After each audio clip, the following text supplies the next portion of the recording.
Hi guys, কেমন আছেন সবাই? চলে এসেছি নতুন ধরনের একটা রেসিপি নিয়ে। পেঁপে দিয়ে কি আপনারা এইভাবে তৈরি রান্না করে খেয়েছেন? তাহলে দেখতে থাকুন সম্পূর্ণ ভিডিওটা, কিভাবে আমি পেঁপে দিয়ে এই নতুন ধরনের এইভাবে রান্না করে আজকে আমি আপনাদেরকে দেখাবো। তাহলে সম্পূর্ণ ভিডিওটা শেষ পর্যন্ত দেখুন। পেঁপেগুলোকে কিন্তু আমি এই যে কেটে এখানে দুটো আলু দিয়েছি আর দুটো পেঁপে নিয়েছি। আপনারা কম বেশি করে নিতে পারেন। আলুটা আপনারা যদি না দিতে চান অসুবিধা নেই। তা পেঁপেটা ধোয়া এখন আমি উনুনে চলে যাব। এই যে দেখুন, কড়াইতে আমি সাদা তেল দিয়ে দিয়েছি। আর এটা হচ্ছে চালের ভাতের পাঁপড়, তাই পাঁপড়টাকে এখন আমি ভেজে নেব। এখানে আমি অল্প অল্প করে দিয়ে দেবো।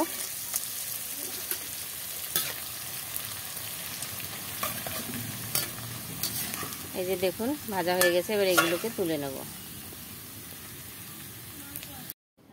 এই যে দেখুন, এখানে আমি পাঁপড়ের তেল কিছুটা কমিয়ে নিয়েছি। এই তেলের মধ্যে আমি এই সবজিগুলো দিয়ে দেব তুলে তুলে।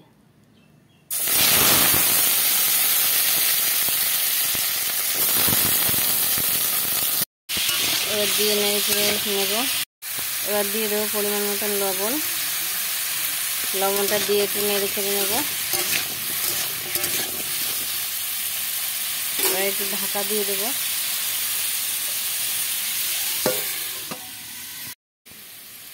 এবার দিয়ে দেবো একটু হলুদ, করে নেড়ে ছেড়ে ভেজে নেব। এবার জল দিয়ে দেবো। ভাজা হয়ে গেছে, পরিমাণ মতন জল দিয়ে ফুটিয়ে নেব। এই যে দেখুন, তরকারির ঝোল প্রায় ফুটে উঠে অনেকটা কমে গেছে। এখন আমি কিছুটা লঙ্কা দিয়ে দেব।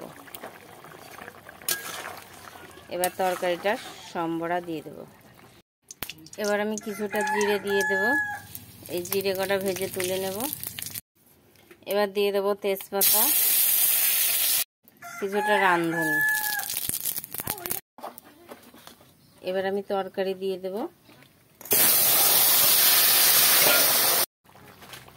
এবার আমি এর মধ্যে দিয়ে দেব ভেজে রাখা পাঁপড়গুলো।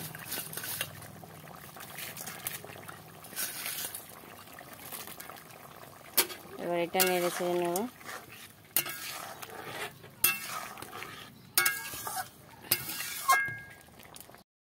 এবার এর মধ্যে আমি পাঁপড়গুলো দিয়ে দেব। ঠিক আছে, এখানে আমি ভেজে রাখা জিরেটা দিয়ে দিচ্ছি। এই যে দেখুন, তরকারিটা কিন্তু ফুটে উঠেছে। এবার আমি হয়ে গেছে। এবার আমি এই যে ভেজে রাখা যে জিরে বাটাটা, সেটা আমি দিয়ে এইভাবে মিশিয়ে নেব। এবার দিয়ে মিশিয়ে নিলাম। এবার তরকারিটা নামিয়ে নেব। হয়ে গেছে। এই যে তরকারিটা হয়ে গেছে, নামিয়ে দিচ্ছি। এইটুকু গামাখা ঝোল রেখে দিতে হবে। তাহলে এই যে দেখুন, তৈরি হয়ে গেছে সুন্দর নিরামিষ পেঁপের নতুনভাবে তৈরি। এই রেসিপিটা কেমন হলো? তাহলে লাইক কমেন্ট করে আর সাবস্ক্রাইব করে আমার পাশে থাকবেন।